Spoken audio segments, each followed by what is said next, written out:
Nous voyons aujourd'hui la deuxième partie du cours de probabilité. Alors là, il s'agit essentiellement de rappels de cours de troisième, notamment des rappels de vocabulaire. Donc on prendra l'exemple du lancer d'un dé et on regardera d'abord l'événement obtenir au moins 5. Donc vous remarquez que quand on veut définir un événement, on écrit le nom de cet événement en général par une lettre, donc ici A, ensuite 2 points, et on ouvre les guillemets pour définir cet événement par une phrase. Bien. Donc il y a deux façons de réaliser cet événement A. C'est d'obtenir 5 ou 6 sur la phase de D, et ça c'est ce qu'on appelle les issues favorables à grand A. Du coup, on peut noter A sous la forme d'un ensemble, l'ensemble contenant 5 et 6. Donc pour dire que c'est un ensemble, on écrit des accolades. C'est votre deuxième ligne. On pourrait ensuite calculer la probabilité de A, ce serait P de 5 plus P de 6. Alors quand on est avec un dé bien équilibré, un dé classique, chaque face a une probabilité de 1 sixième de sortir. Du coup, on va avoir une probabilité de 1 sixième plus 1 sixième, c'est-à-dire 2 sixièmes. On simplifie ensuite la fraction.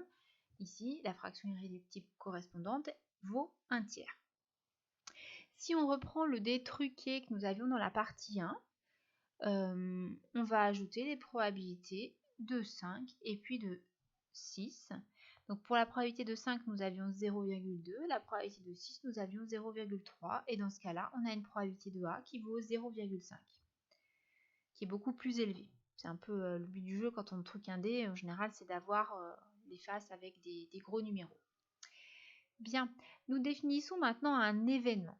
Un événement, c'est une partie ou un sous-ensemble de l'univers des possibles qu'on note E ou oméga. Et en termes d'ensemble, ça va se noter A est inclus dans E. La probabilité de P de A, c'est la somme des probabilités des issues qui réalisent A. On a vu tout à l'heure la probabilité d'obtenir au moins 5. Bien, si je vous disais... si je vous parlais de l'événement obtenir 7 avec un dé, ben ça c'est un événement qui ne se produira jamais. C'est un événement impossible. Aucune des issues possibles ne va le réaliser. On peut le noter avec le 0 barré, ensemble vide, et la probabilité de l'ensemble vide vaut toujours 0. Maintenant, si je vous parle de l'événement obtenir un résultat inférieur ou égal à 6, ça, on est sûr que ça va tout le temps se produire. Toutes les issues le réalisent. Et dans ce cas-là, on parle d'événement certain. Sa probabilité vaudra 1. Bon, là, on a les deux cas de figure extrêmes. Événement impossible, événement certain. Donc, probabilité de 0 ou probabilité de 1. Et puis, notre probabilité de n'importe quel événement, en fait, elle va toujours être comprise entre ces deux nombres. C'est la propriété qui suit. La probabilité d'un événement A est toujours comprise entre 0 et 1.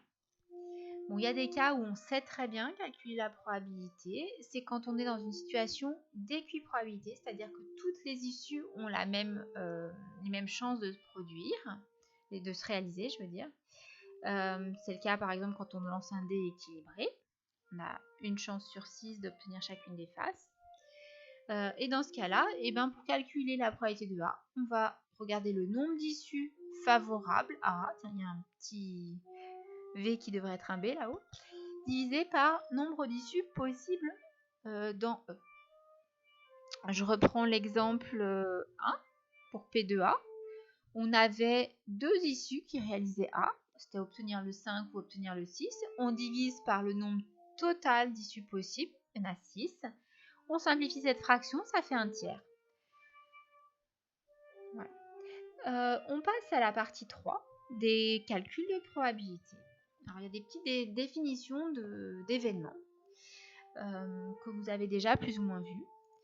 On a l'événement A bar, l'événement contraire de A, c'est l'ensemble des issues qui ne réalisent pas A. Donc pour le noter, quand c'est le contraire de ce qu'on connaît déjà, on met une barre au-dessus du A. Donc là, il y a un petit schéma pour vous expliquer. Si mon univers des possibles, c'est le grand rectangle ici, je fais une petite patate pour représenter A. Mon événement contraire, c'est tout ce qui est autour dans l'univers des possibles. Donc c'est la partie qui est coloriée en bleu. Vous avez aussi la réunion de A et B qui va souvent intervenir dans les exercices, qu'on notera A union B. Donc ça, c'est des notations qu'on a déjà vues avec les intervalles. Ça, c'est l'ensemble des issues qui réalisent A ou B.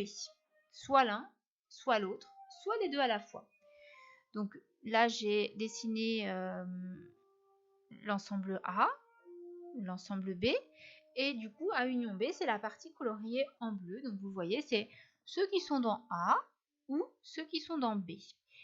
Vous remarquez que l'intersection des deux, on peut être dans les deux à la fois. On est soit seulement dans l'un, soit dans les deux à la fois, soit seulement dans l'autre.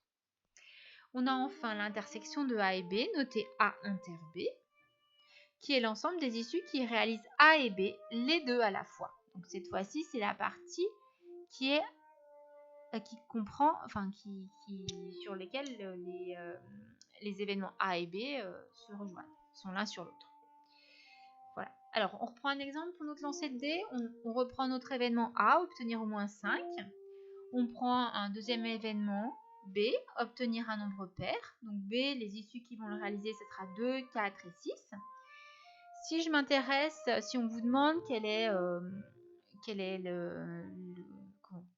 l'événement complémentaire ou contraire de A, ce sera ne pas obtenir au moins 5, c'est-à-dire obtenir au maximum 4. Donc les issues qui réalisent A bar seront 1, 2, 3, 4. Pour B bar, ce sera ne pas obtenir un nombre pair, c'est-à-dire obtenir un nombre impair. B bar, les issues qui vont le réaliser, ce sera 1, 3 et 5. Enfin, on a A inter B, obtenir au moins 5 et un nombre pair. Donc là, on a un seul choix possible, ce sera 5. A union B, c'est obtenir au moins 5 ou un nombre pair. Dans ce cas-là, on aura les issues 2, 4, 5 et 6 qui conviendront. Bon, et puis ensuite, on passe à la dernière propriété de la leçon.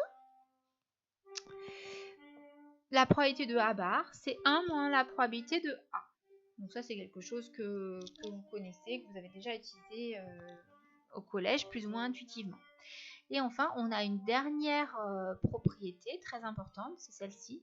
La probabilité de la réunion de A et B, c'est égal à la probabilité de A plus la probabilité de B, moins la probabilité de A inter B. Alors, pourquoi? Parce que si vous ajoutez la probabilité des issues qui réalisent A et celles qui réalisent B, vous allez compter 2 fois les issues qui sont à la fois dans A et dans B. Du coup, pour corriger ce problème, on enlève la probabilité d'être à la fois dans A et dans B. Alors, il y a un petit cas particulier. Si A et B ne peuvent pas se réaliser en même temps, on dit alors que A et B sont incompatibles. Et dans ce cas, la probabilité de l'intersection, elle vaut 0. Et du coup, notre formule précédente, là, elle se simplifie, elle devient P de A union B égale P de A plus P de B. Mais il faut faire bien attention quand on vous demande la probabilité d'une réunion. La plupart du temps, enfin dans l'immense majorité des cas, vous allez avoir cette correction avec ce moins P de A inter B à faire. Donc, je vous remets un petit exemple toujours avec notre lancer de dés.